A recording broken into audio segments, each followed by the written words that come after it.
Selamat datang di channel ini dan selamat hari Minggu. Sahabat-sahabatku yang terkasih, pada hari ini Gereja Katolik memasuki masa Advent. Di dalam kalender liturgi, masa Advent adalah tahun baru liturgi.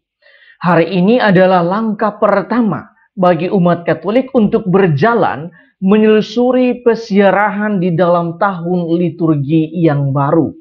Menariknya, kita membuka tahun liturgi dengan memasuki masa Advent. Kata Advent berasal dari bahasa Latin advenire atau adventus yang berarti kedatangan. Kedatangan yang dimaksudkan ialah kedatangan Yesus Kristus di hari raya Natal. Gereja menuntun kita untuk menyiapkan hati dan batin kita dalam menyambut kelahiran Yesus Kristus. Seperti Indonesia yang baru saja menyukseskan pegelaran internasional yaitu KTT G20, media massa memberitakan dengan cukup lengkap bagaimana pemerintah menyiapkan kegiatan tersebut dengan matang sehingga negara Indonesia bisa memetik buahnya yaitu kesuksesan dari acara tersebut.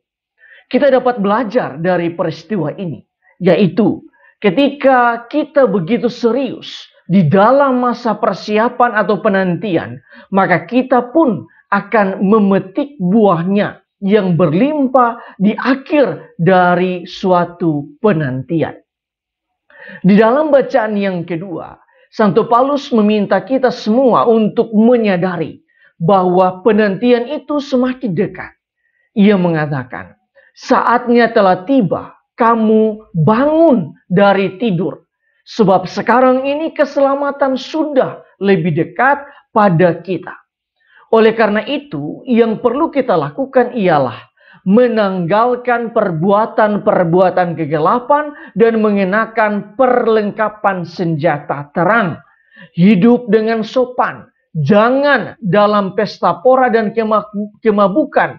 Jangan dalam percabulan dan hawa nafsu.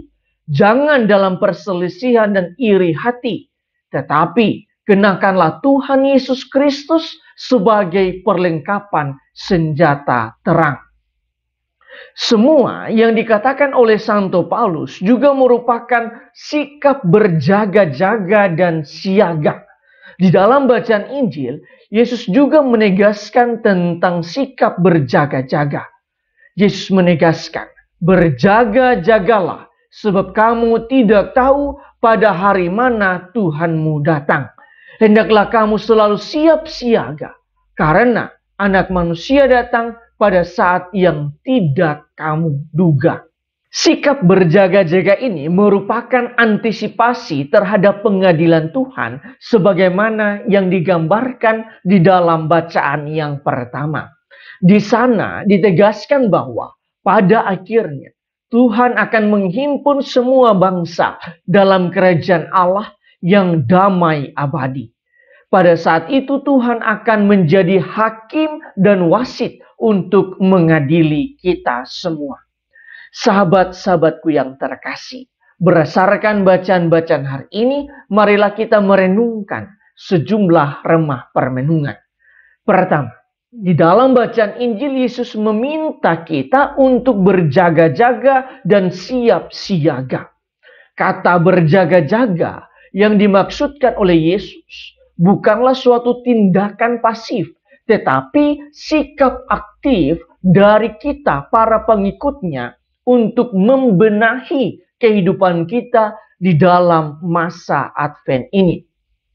Sebagaimana kebiasaan kita dalam menyambut tamu ialah dengan membersihkan rumah terlebih dahulu, maka hal pertama di dalam menyambut kedatangan dan kelahiran Yesus ialah membersihkan rumah batin kita.